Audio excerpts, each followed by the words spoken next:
Ақлы байт туралы bir hadiste Пайғамбарымыз саллаллаху алейхи вассалам Алла Таала bir пендесін сүйсе, башына қырсық салады. Аны дағы көбірек сүйсе, бала бақырасыз жана мал байлықсыз қалтырат деген.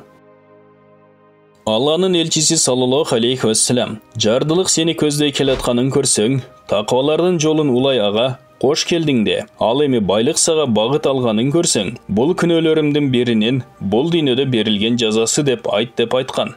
Муса алейхиссалам Алладан: "О жараткан эгем, пенделериңдин арасындагы досторуңду айтчы, мен аларды сен үчүн жакшы көрөйүн" деп сурайт. Алла Таала бардык кедейлер деп айтат.